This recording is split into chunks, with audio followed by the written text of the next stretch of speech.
a recording of Les Yeux Noirs, Dark Eyes, that was made about the time Django was born. It was recorded by a gypsy violinist from Romania who used the French stage name Georges Boulanger. And this is probably the sort of the type of music Django grew up hearing. And I wanted to play that, one, because it's so beautiful, but two, to be able to hear the music Django listened to when he was young and listen to how he would transform that into jazz, into bebop, beyond. I want to talk a little about Django's story,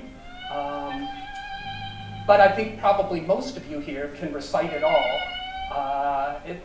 Coming to a Django Reinhardt festival for 2 days is kind of like going to a Star Trek convention. Only we get, instead of phasers, we get cool guitars and we dress better.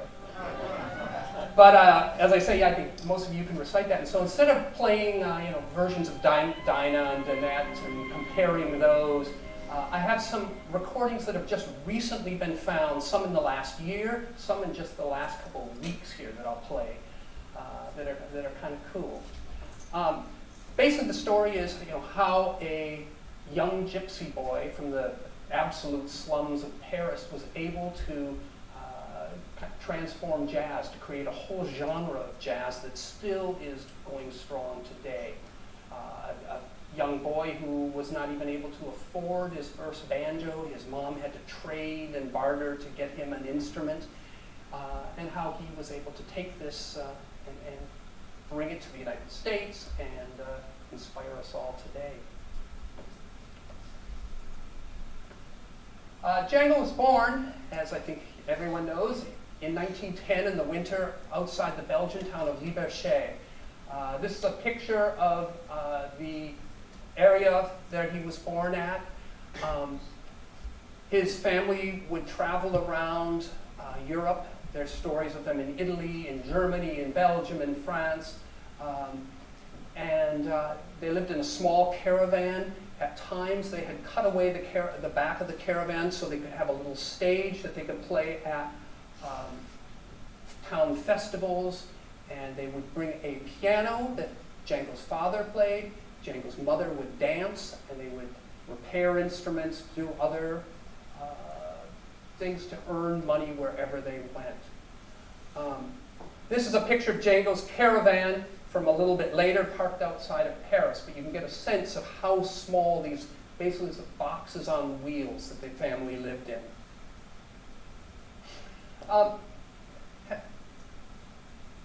Django learned first to play violin. He learned from his father, played in his father's band when he was young, learned from some uncles and so on.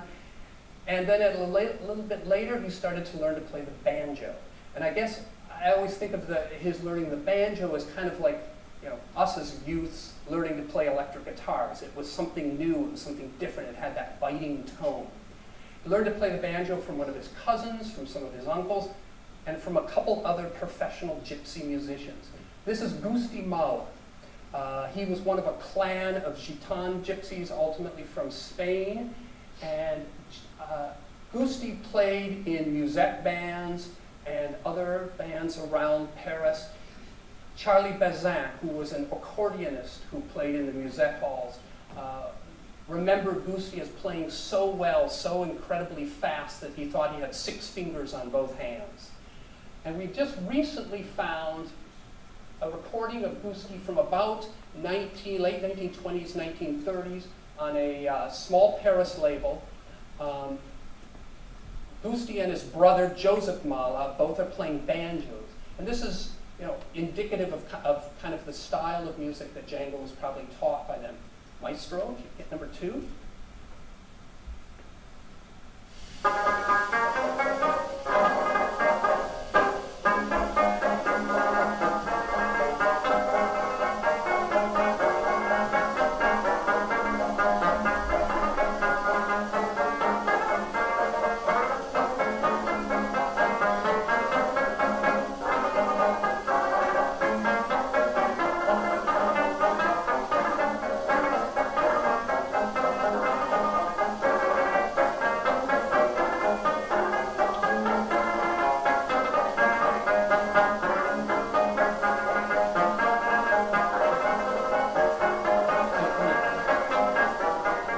I think it's kind of charming music. It may be not revolutionary like Django's music, but it's kind of fascinating to hear these roots. The other musician Django learned from is this guy down in the corner, Poulet Castro. And he was another Gitane gypsy who, the stories go, taught Django to play in the style that we're all doing our best to emulate, with the stiff arm, the flick of the wrist. And he played with his brothers in a couple different ensembles. There's a couple of recordings of him, one with this singer, Rosetta Barnes, and they played a variety of kind of sort of sentimental styled chanson. And then there's another recording that was found about a couple of years ago in one of the flea markets in Paris, a 78, broken. The Englishman who found it recreated the whole song digitally, erased all of the breaks in the record. And it's another interesting song to hear, to sort of get a semblance of what Django, oops, I'm sorry. You can play this.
I love that song. It's just got such a nice atmosphere to it. It's kind of got a little bit of melancholia to it. But you can kind of hear where, say, the valse manouche may have come from, that style of playing that Django learned from. Django became a professional musician when he was about 14. He and his brother Joseph were busking around in bars around Paris, and he was hired by an Italian gypsy accordionist named Vetesa Guarino, who wrote Brise Napolitane, and he began playing in the bal musettes. And I find this era fascinating. This is sort of this whole world of dance halls that was so popular in France from late 1800s up into the 1930s and even beyond. It was really a whole world. The accordionists were kind of these kings that ruled over and created this popular music. And gypsy guitarists, or gypsy banjoists like Husti Mala, would play as their accompanists and kind of add that minor key element to their music. And that's where Django really got his start playing.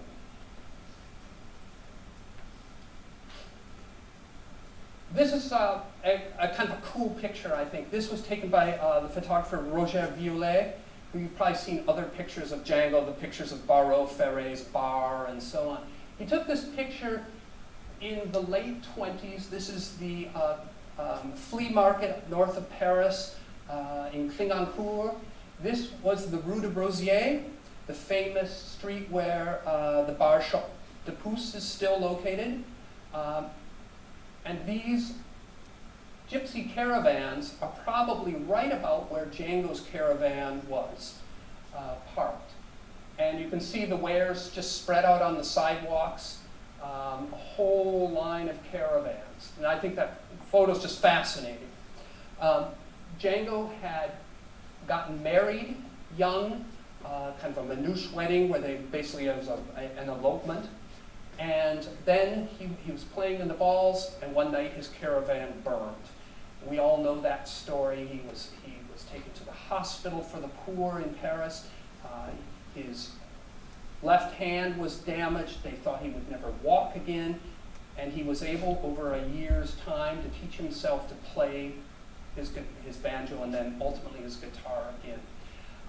He spent years after that kind of rambling around the south of France, and one of the first recordings that he made was with Louis Vola, the bassist who would later play in the quintet. And they were hired to play for a movie called Clair de Lune. And this is a still from the movie. You can see Django there in the front looking kind of, not looking into the camera basically. And they recorded this live on a boat in the Bay of Cannes. And this movie has long been thought lost, and it's recently resurfaced. And the music has been found again, and there's an effort being made to release those tracks again. Just 2 weeks ago, Anne Legrand, who's a French jazz historian, and I tracked down some of these recordings in the Bibliothèque Nationale de France. And they were right there in their catalog. They have the scripts for the partitions for the songs, and in some cases they have some of the recordings there. And you just need to clear some of the rights, and hopefully those will be released again. I want to just read a short little piece. This is written by the director of this movie, remembering making the movie, and it's an interesting insight, I think, into Django. The director was named Henri Diamant-Berger, and he writes, in 1932, I produced a movie that was very different from my usual productions, Clair de Lune, which translates to moonlight. Most of his other movies were more kind of gangster movies and some comedies and stuff. He writes, it is a light comedy with a little mix of poetry, fantasy, and melancholy, and the whole shot in a very beautiful landscape.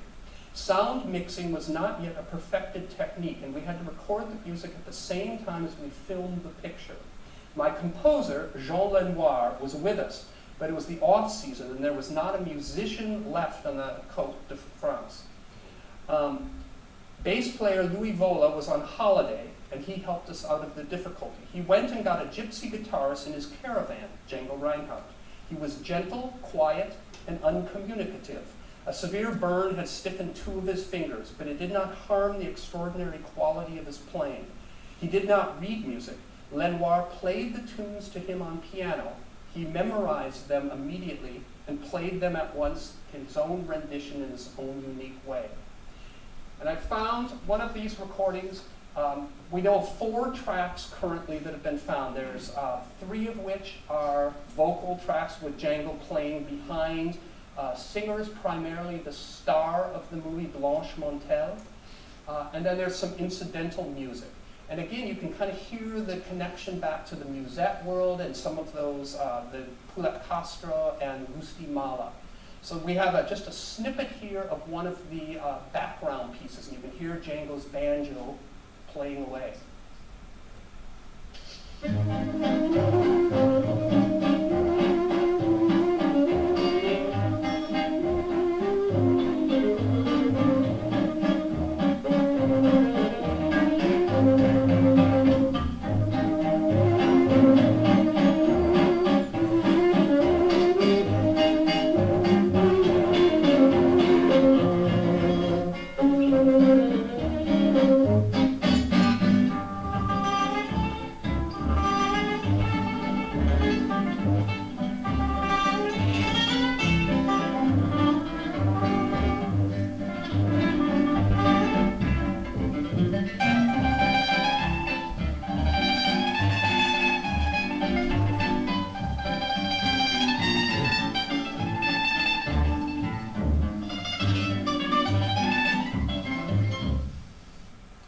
First time that's been played in the United States, maybe forever, at least since the 30s.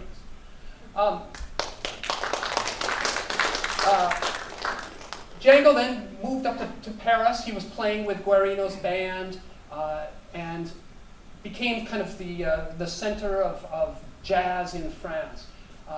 He heard bands like Billy Arnold at Ratmore and some of the other hot clubs in Pigalle and Montparnasse. There he met Stéphane Grappelli. the Parisian violinist, kind of suave versus Django, and they joined together and created the quintet that we all know about. This is one of my favorite pictures of Django. The resolution's not great here, but you can see Django's striped pants versus his tuxedo jacket. The story is that the quintet showed up for this, which was probably their first promotional photo shoot, and he was wearing this striped suit that was just sort of his everyday suit, whereas the rest of his band had all worn their tuxedos as they were supposed to do. And so he ended up trading his jacket with the bass player and wore the tux jacket with his striped pants, which seems to me indicative of his character. I think it's fascinating, they recorded primarily in France. They were playing in France for a number of years, and they kind of reached a certain level of popularity. Some of their music was being released in the United States and in other parts of Europe as well as Japan, but it was really in England where they kind of got that big boost that made them stars. They did a couple tours to England. They were playing vaudeville halls, and that's where they really caught fire.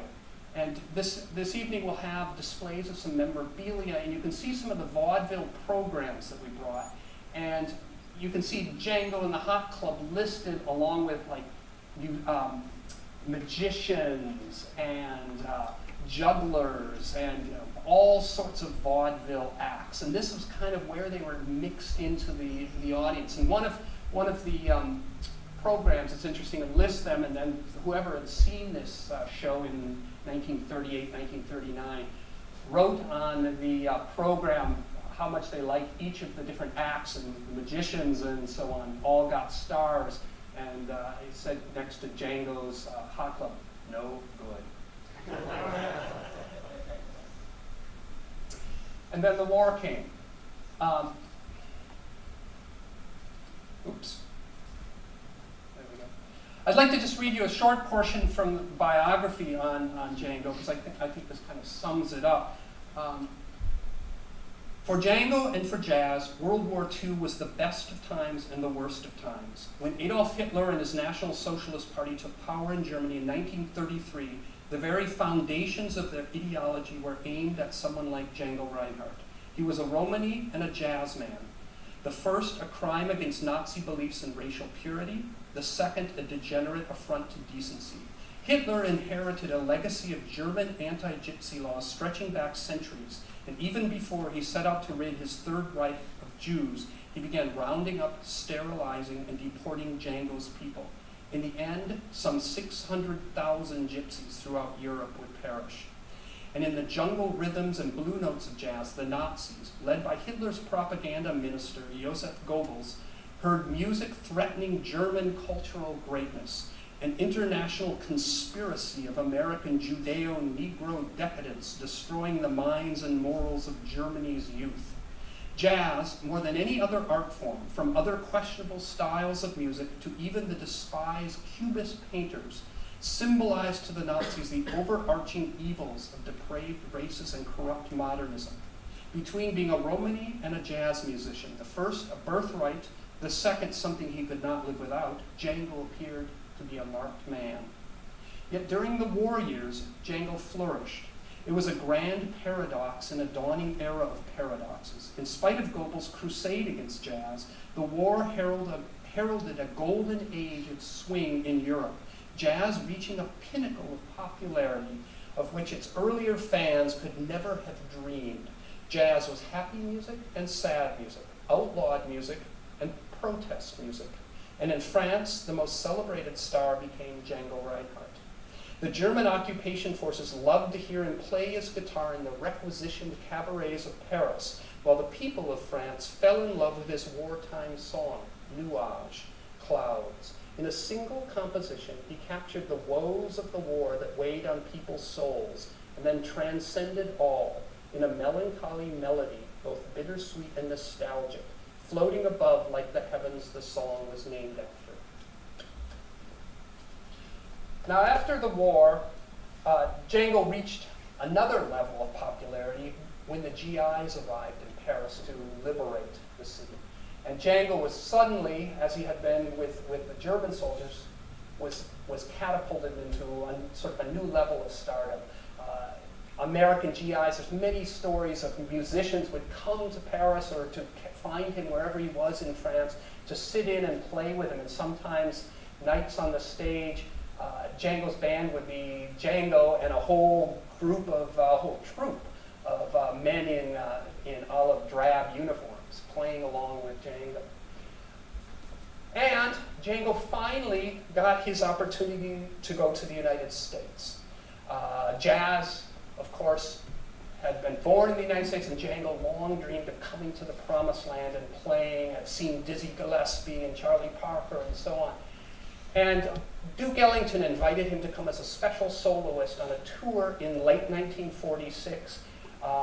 And I think this is one of the sort of the controversial areas of Django's career in terms of Charles Delaunay's memoir. And I think my theory is part of that is because Delaunay had been sort of his manager and his discoverer, and suddenly Django was venturing out on his own to the United States. And I think in some respects, Delaunay's biography kind of reflects a little bit of the bitter feelings that he himself may have had toward Django's success.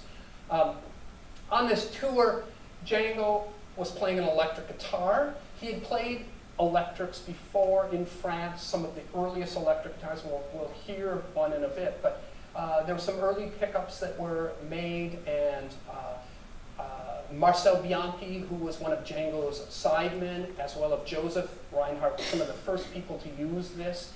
Django followed along. When he was in the United States, he picked up a Gibson ES300 with a DeArmond pickup and a Gibson amp, and he was playing that.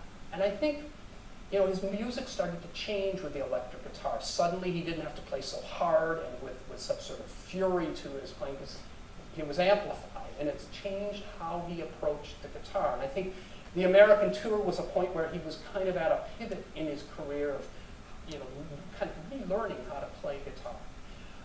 There's also the famous story of him at Carnegie Hall. He was playing 2 nights as kind of the peak of his concert. And Delaunay wrote that it was a disaster. And Django felt that this kind of cast a shadow over his whole tour to the United States. Delaunay wrote that he arrived late, and there's various stories of why he was late. One, that he was in a bar drinking with the French boxer Marcel Cerdan. There was others that he got lost in the taxi.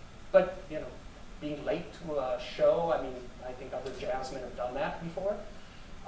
And then there was a story that he arrived there, his guitar was out of tune, and he had to tune it on stage. Well, that has happened before.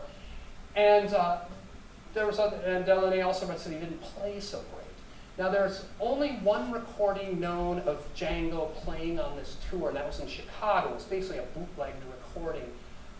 And I think probably many of you have heard those recordings.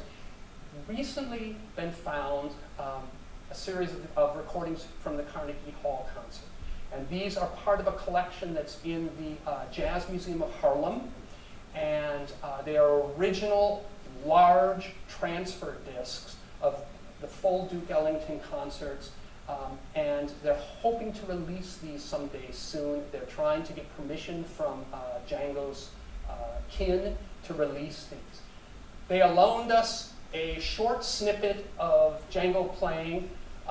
And I'll just let you hear this to see if you think he was not on that night. Oops, I'm sorry. Can you play the last one? Sorry.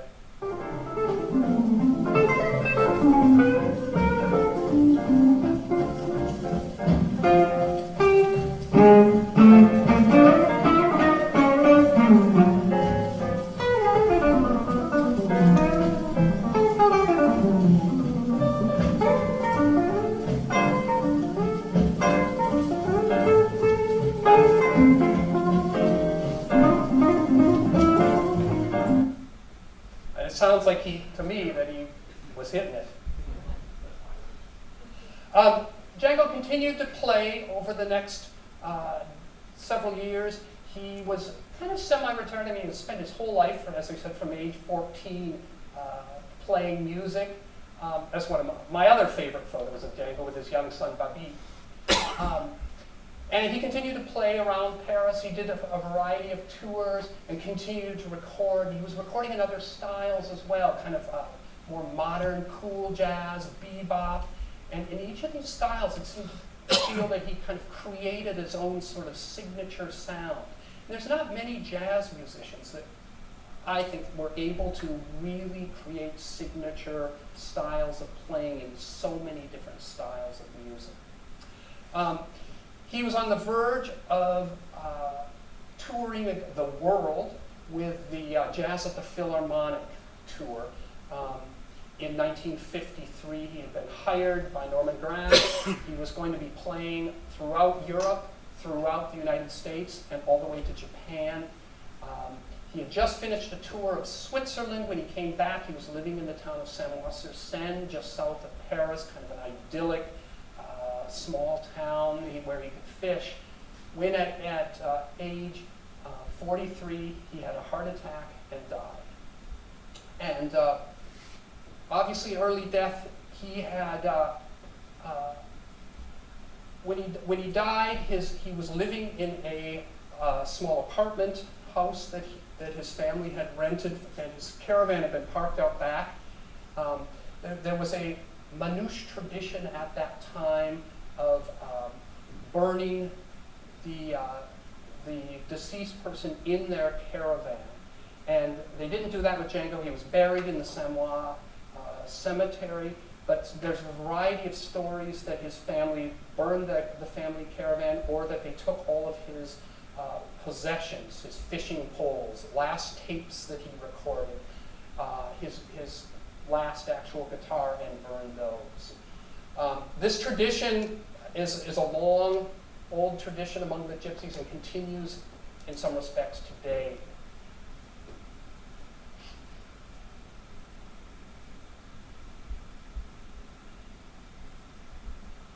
Now, I'd like to also talk a little about, play some recordings here that we've recently found, and I'd like to sort of, among Django fans, we always like to sort of talk about, well, what other recordings could be out there? What else could be there? And this is pure rumor, but I just wanted to share some of the things that I've heard about. We've talked about the Clair de Lune. Hopefully that will be collected together as a soundtrack from the film and be released soon. The Savory collection of the Carnegie Hall concert is supposed to be released. I can't see any reason that won't be in the near future. Some of the other things that I've heard about, there's rumors always that there's other recordings from his American tour. And it seems, here he was traveling around the United States. Often Duke Ellington would go into a radio station and sometimes play some music. Sometimes it would just be a talking interview to promote his concert. It seems to be some of those radio stations must have kept recordings of some of those shows. And in fact, that's where I first really got interested in Django, and beyond listening to his music and trying to play it and so on.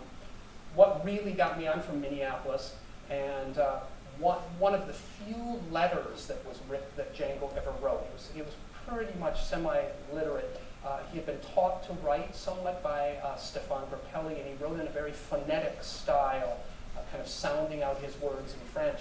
And one of the few letters that exists came from Minneapolis when he was there with Duke Ellington. And he talks about this grandiose tour he was on, kind of bragging to his family and so on about what a great time he was having. And that letter from my home city, from a hotel that existed until 20 years ago, really caught me and inspired me to want to research him more. And kind of trying to imagine what it was like for Django to come to Minneapolis in the start of winter. There are stories that he played in the auditorium there, and he was on the local radio station. And it just seems to me there's got to be more of those recordings somewhere out there that will someday surface.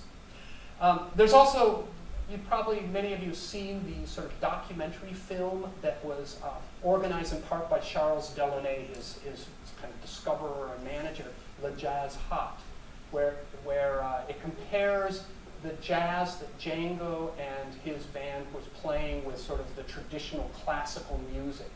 And they're sitting around playing cards, and Django starts to play solo, and the band's kind of joins in, and then they compare it to the very stilted style of classical music, and there's Django and his group swinging away. It's probably the best film of Django showing him playing. There's persistent rumors that there were other songs filmed during that. In particular, Putting on the Ritz and Sweet Georgia Brown, and that film still exists. One rumor, and these are all rumors, is that Sacha Distel, who's the famous, he actually began as a guitarist playing kind of in Django's style, and then became a famous singer. One rumor is that he has some of that film, if other people don't. So those would be a joy to see. There's also long been rumors that Django, there are recordings of Edith Piaf playing along with Django, which, of course there would be those kind of rumors, because that would be sort of the great find. So we'll see if those ever come. I've also heard from a man who worked for Armed Forces Radio right after the war, and he says he remembers being in the studio recording Django in an interview, and Django didn't speak English or beyond a handful of words, was interviewed in English, and basically Django responded to each of the questions with phrases played on his guitar. And this guy remembers being there. He says that those records exist somewhere. Recordings of that interview exist, which I think would be a fascinating find if it ever surfaces. I'd like to now talk a little about some of the guitars we have up here. If we could bring up the lights, and also bring up Tommy and Matt, and we'll show you some of the guitars. I think the interest in gypsy jazz, a lot of it centers around the guitars, and I think the guitars have a special kind of fascinating history of their own. Originally the style began with a banjo guitars, a banjo with the 6 strings, and that banjo resonator could cut through the sound of all musette accordionists. And so that had that shrill, trebly sound that really cut through. When guitars with steel strings were developed as basically jazz guitars, the style with the Selmers was to again create something that was very sharp and trebly, so it would be heard on recordings, because in those days, most of the recordings, the band would just stand around one central microphone. The engineer would place them at different distances, so the rhythm players would